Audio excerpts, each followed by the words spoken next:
everybody, it's Safi and Marco, Dish Out on the Movies. And actually, I guess it will be mostly me today. I will be reviewing a, quote, horror movie, although I don't think this is the kind of horror movie that I am particularly fond of. But it is called The House at the Edge of the Park. And it is kind of reminiscent of The Last House on the Left, Wes Craven's first movie. And there's actually an actor, and I hope Marco knows the name, but he's this really big guy.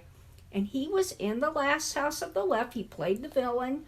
And guess what? He played the villain in this one, too. And I think it came out around,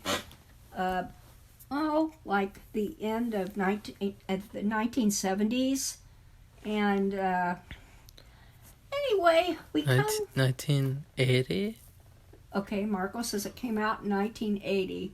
I knew it was like the end of the 1970s, like 1979 or 1980.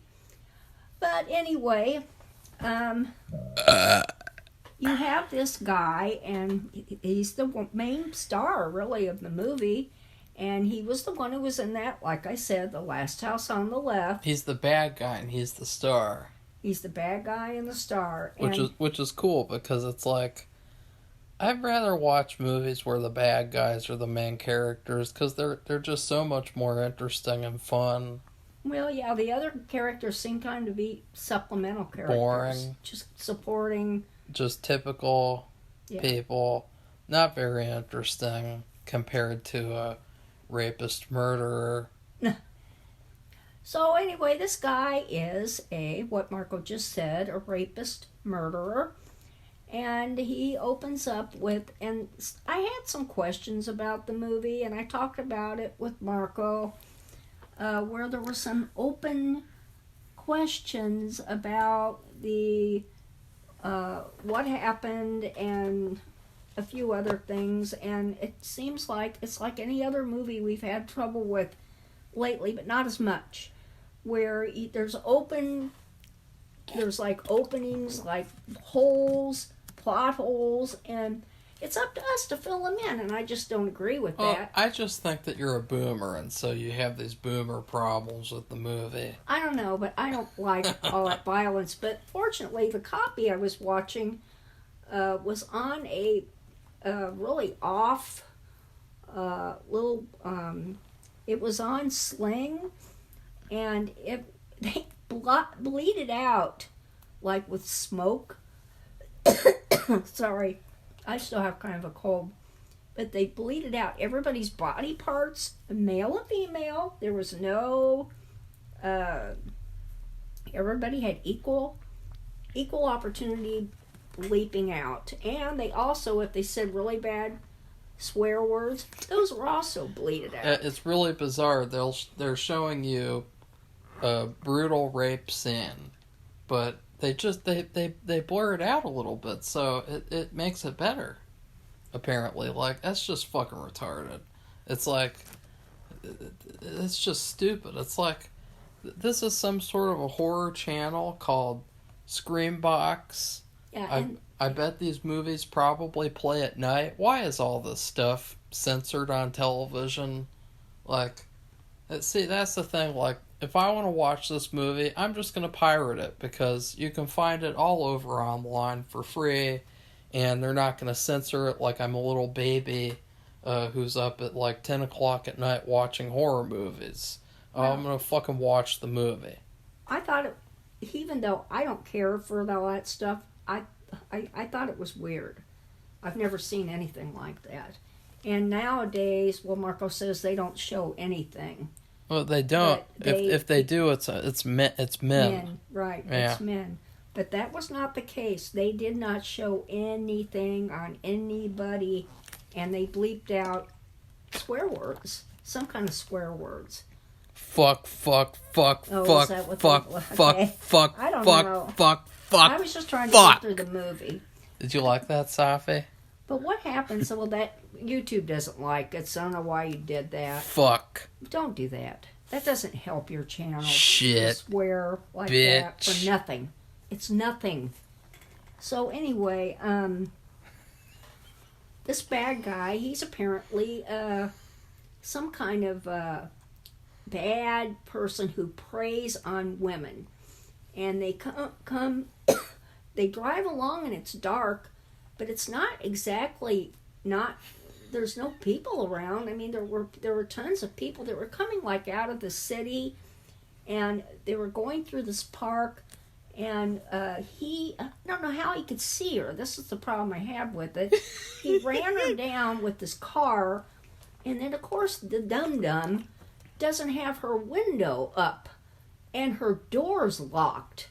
And he reaches in there and he makes her stop the car, and he rapes her and he kills her. I don't think it was deliberate, but I think she was such a little person. I think that he suffocated her. I think he just raped her to death or something. I don't know, but she died. Because he just ran her, ran her down. It's like something that would typically happen in the 70s. I don't know.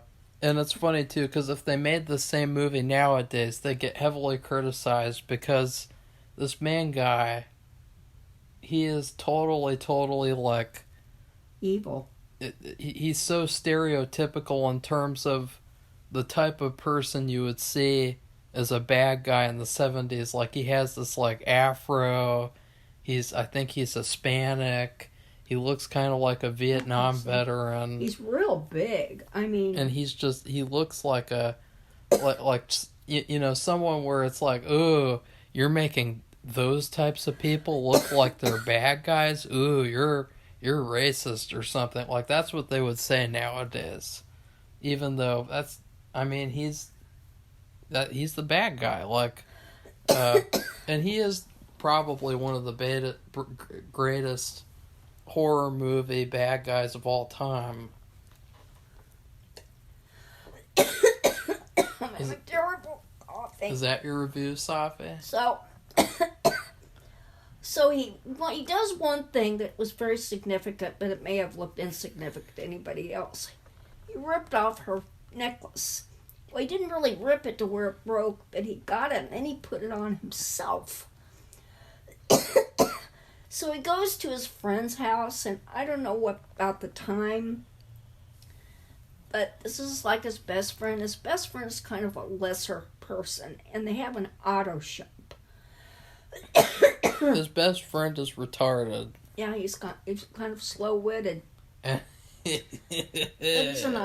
seems like a nice person. Yeah, and... he's not like this guy. So then this couple comes into town, and it's like a pretty guy and this typical, like, Italian woman. And that's another thing, too.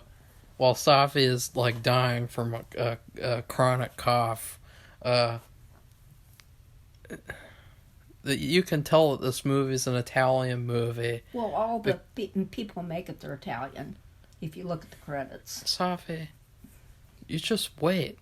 You wait and see. You don't say, like, I think I'm Italian. Okay. That's what you sound like. God, what do you need, a doctor's note to excuse your absence from this review? Okay, go ahead. Fucking, No of that word. Fuck. So, all these people in the movie, pretty much, mostly all of them look Italian. Like, all the women, pretty much, they look like European, Italian. They're having, like, these Italian types of outfits.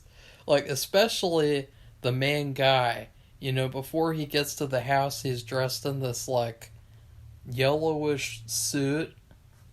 Yeah, and it just looks so Italian. It just looks so not American. It just looks so not cool. No, I'm just kidding. It actually looks pretty cool. And another thing is they play like some of the same songs throughout the whole movie. And that's another Italian thing, is that, you know, a lot of these cheaper Italian horror movies from back in the good old days,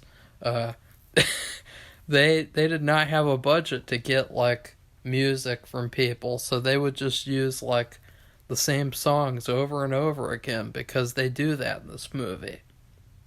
And another thing is that all the lines are dubbed over. I didn't even notice that. They are, and you can notice it if you're not a boomer.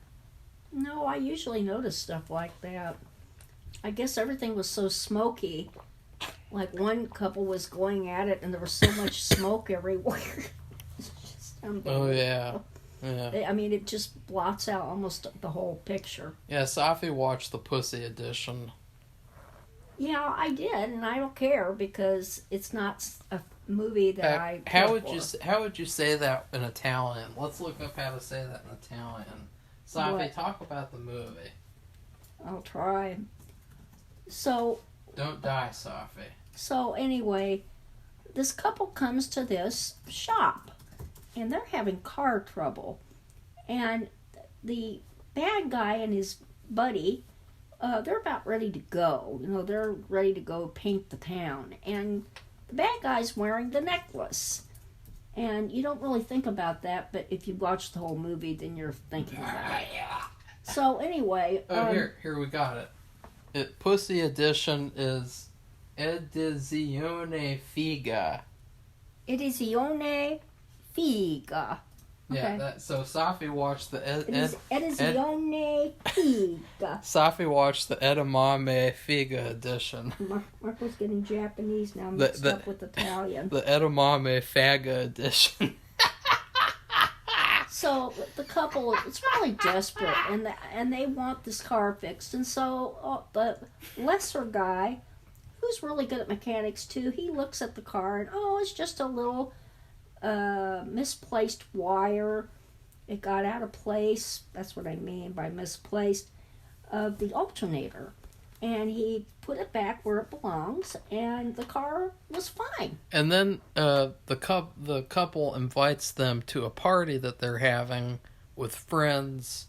It's a little get together, and basically the whole movie is just the main bad guys fucking with these people at the party, holding them hostage.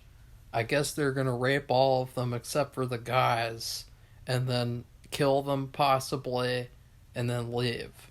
And most of the movie is just various torment and torture, and it's really good. It's like, this is everything you could want from a horror movie. It's like a horror movie buffet. I guess. While Safi just sits there going like, I don't like this. I want to watch a movie about two old people searching for treasure. I don't think so. For their anniversary. No, thank you. On a golden pond. Oh, gross. I don't like that movie. So anyway, I just don't like all that violence. But I mean, the bad guy, another thing that he likes to do, he has this little collection of blades. So he likes scalpels. He has this really long scalpel. Safi, those are razors. Those aren't scalpels. I thought that was a scalpel. No, those are razors. Oh. That's for shaving, Safi. Well, you know, like how men used to shave with razor blades? Well, he has back in your time, the boomer time. He has a collection of them. And so he brought, before they left for this party, the guy went to his, quote, locker and picked out his nicest, quote, razor. And he brought it with him, and he spent the whole evening cutting up people. And they had one bad thing was they had this little girl. Now, not a little. Let's not get to that part yet. Okay, Marco doesn't want me to do that. You're doing this jumping ahead. Jumping the Safi. Okay, well, so we have this thing where he's well, the thing they play poker.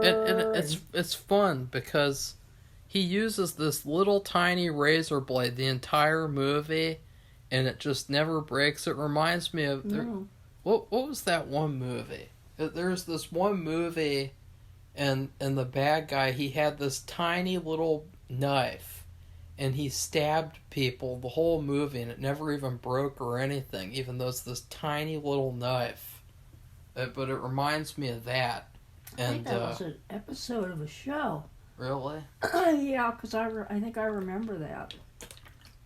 Yeah, it must have been, I but don't know what show, but that's what I'm thinking. it's kind of cool how, like, realistic this movie is, because there's this, the pretty guy, he's the main guy, quote unquote, and the whole movie he's just getting, like, beaten, tortured, and cut up, and he's still, like, alive and okay at the end. And it's good because it's like, that's realistic, like, you know. And nowadays they just, you know, they have those indie movies where people get stabbed in the eye and then they die, Yeah. you know, and stuff like that. And it's like, this movie is realistic. He's taking punishment the whole movie, and it's not gonna kill him. And he got cut in the face, and he got punched really hard, and like, he wasn't very strong. The bad guy was really big. I mean, he was like a football player, like a defensive football player or a basketball player. I mean, he was a big athletic guy. And all these other people who were there, even his friend, they were kind of skinny and little. And he was definitely the biggest guy there. And you know, he kind of looked like Safi after I wreck her in a debate whatever. on Californication and how it's the greatest show of all time. So that's most of this movie. Another element we should talk about is Safi, how would you rank the women in this movie? I don't know. Let's see you rank them. Okay, so There's a long-haired girl that the lesser guy likes.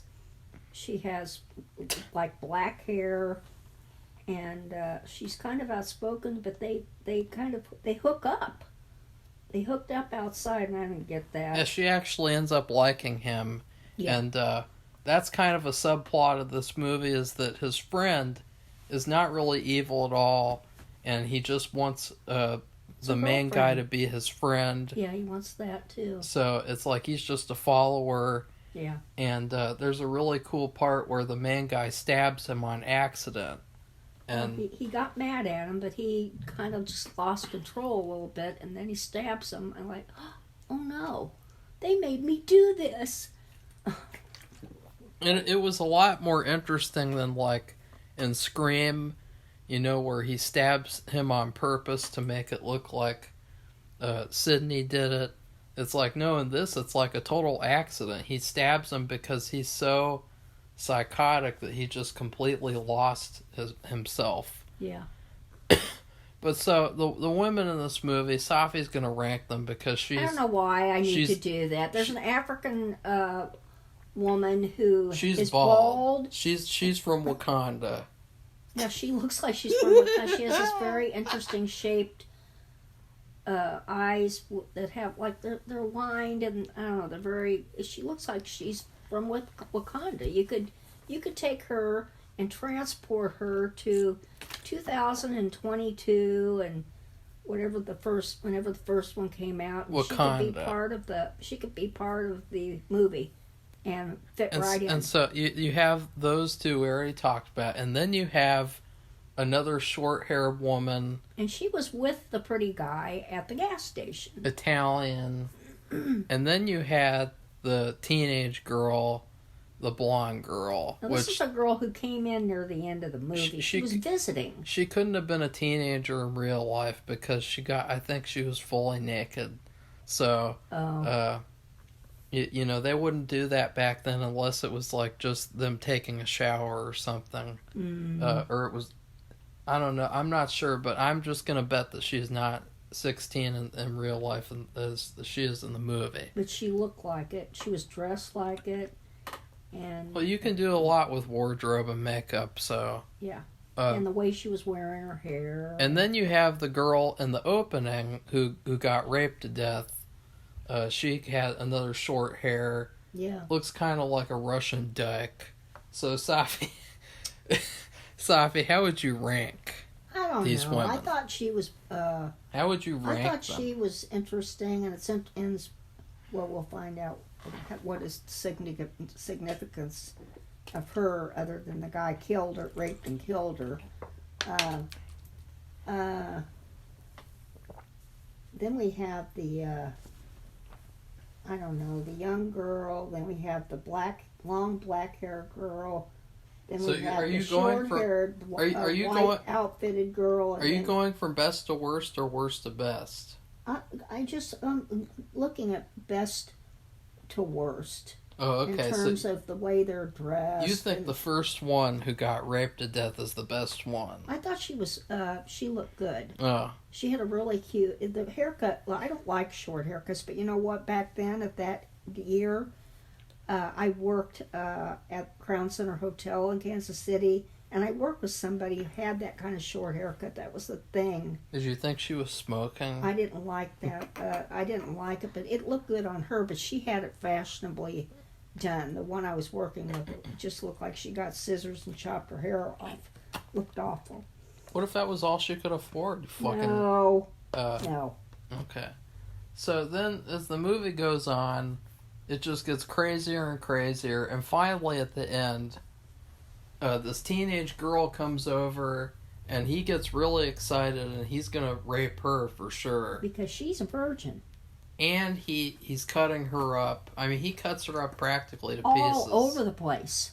He just got that stupid razor and made slits, like 4-inch slits all over her. Definitely the most violent, the second most violent scene in the movie. And she wasn't yelling or fighting a lot or saying bad things to him. She was really quiet. And that kind of irritated him a little bit, probably. I guess so. I don't know. It was weird. But then we find out, all of a sudden, the main guy gets a gun, a pretty boy. It was in a drawer. And then it turns out that this whole evening was pre-planned. Mm-hmm. It's sort of like a Saw twist, a Saw movie twist. And it turns out that the girl at the beginning was the sister of the pretty boy. And they did look similar. And they knew similar hair color. They knew that it was him because he had the chain. He's a chain snatching piece of shit. And what happened was he got up to him. He had the gun, and he ripped it off of him. And he saw that was his sister, so that he knew for sure that he was the one who killed his sister. And then basically it turns into kind of like an interesting kind of flip flop where they really like f up the main bad guy and just like destroy him. Even he's a human, but they treat it like he's a slasher villain and they just fucking obliterate him. And it kind of reminded me of that movie about the Manson family and written by you mean Once Upon a Time in Hollywood? Yeah, in the end when they went after those bad guys, and that's what they did to this guy. Yeah, it's a very satisfying sequence, and it's just so unexpected because, a lot of these movies from back then, they would never do something like this, just be the bad guys kill the good people, maybe a good person survives, you have your stupid little final girl, and her stupid little Mary Sue powers. But in this movie, I mean, practically the whole cast survives. Yeah, except and almost all of them take a shot at the bad guy who dies. But guess what? They would not kill the other guy. Yeah. He was stabbed, and he was very badly injured, but they did not do anything to him. Anything else.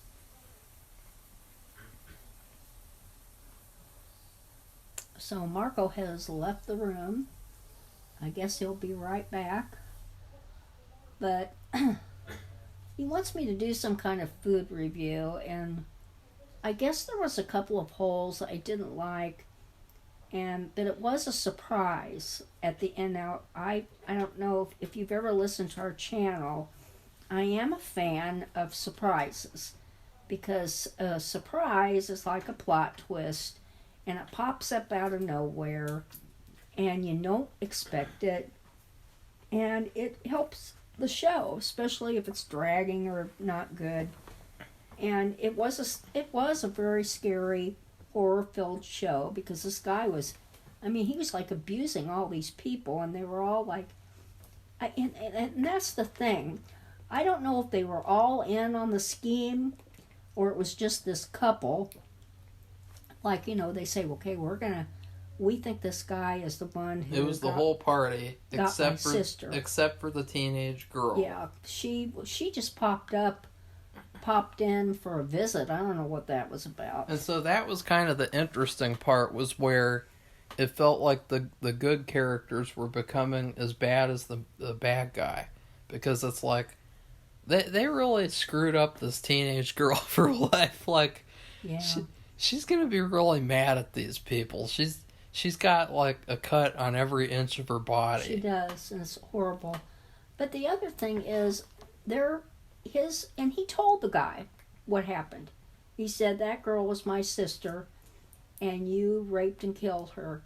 And we made up this thing. We fixed it so where there was just something a little bit wrong with the car, and that you guys would be able to fix it really quickly. And then we'd invite you over here, and then I would try it, and then I could kill you, something like that, and it would be okay because we could just say you were an intruder and you have such a terrible reputation that everybody would believe me. And in fact, they didn't even want his friend to come. At the beginning of the movie, the pretty boy asks, like, does he really have to come along? Like, Yeah. They didn't even want him there. So, because they didn't blame him for anything. They knew they saw what was going on. He was just a follower, and he just wanted to be with his friend, and he wasn't a bad person. But another thing I didn't like was that all of his friends, including, that young girl who's supposed to be a teenager, and him, they were cut, they were beaten heavily. They could have died. They were raped. Just total bad things. And I was thinking, they risked all those things happening, and he was for that? Was it worth the risk? Couldn't they have done something else? He had the evidence, and that was the chain, and I think he could have gotten him on that. That's the thing. And the other thing was, how did he know that the pretty guy, we call him that because he just has a very fair face and fair hair, and how did he know that guy had hurt his sister? That's another thing I wasn't clear on.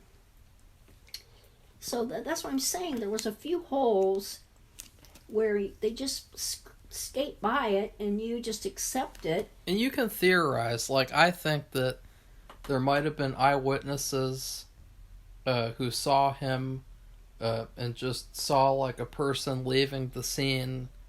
Possibly, there could have been, there could have been a number of things. But they could have seen the car.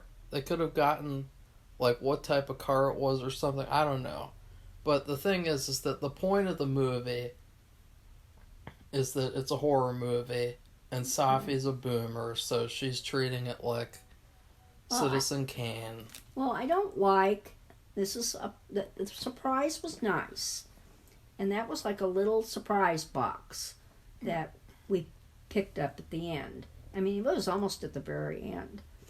And he said, Marco says to me, well, didn't you get suspicious that the repair was so easy and that they could fix them? Go, no, because I just thought they were preppies and they didn't know anything about cars, so that didn't surprise me. And so what food would you give it, Safi? Well, I'll just have to say, we talked about this last night, and this is something like you make a dish and you make it all the time, but then for some reason you forget a major ingredient and it just tastes so, and it could be better if it had that ingredient. And for instance, you make salmon patties. Well, in this recipe I have, one of the ingredients is, I think it's either a quarter or half a cup of Parmesan cheese that you put into the fish and the panko crumbs, and you have 2 eggs and some lime and some those onions, and chopped all up in little pieces, and you mix all that up. Well, recently I made that and I forgot the Parmesan cheese. Yeah, they were terrible. And Marco was like, what did you do? Did you use a different recipe? And I said, no. It tasted like you shaped cat food into a ball and cooked it. So anyway, I had left out the Parmesan cheese. Well, by omitting these little pieces of the storyline, I mean, we are left to make up something, and I don't think that's our job. And that is a problem I've had with other shows. But this one isn't real bad. I thought they did pretty good. And I was thankful that I didn't have to watch all the violence, although I thought it was kind of odd. Even though I didn't want to see it, I just thought it was odd that they bleeped everything. It was an equal opportunity bleep out. Well, bad words and... I would rate the movie, as I said, it's like a horror buffet. And so what I thought of was, this is like a dessert buffet. You have a piece of tiramisu, you have a piece of, pie, banana cream pie, you have cream brulee, tres leches cake, fudge cake, and you just get every single dessert and just eat as much as you want. Like, that's what this movie is. It gives you everything you could want in a horror movie and more. Okay, well, and so that is the review of The House at the Edge of the Park. And if you like this video, please give it a thumbs up. And if you want to become one of our subscribers, please do so. We welcome all new subscribers.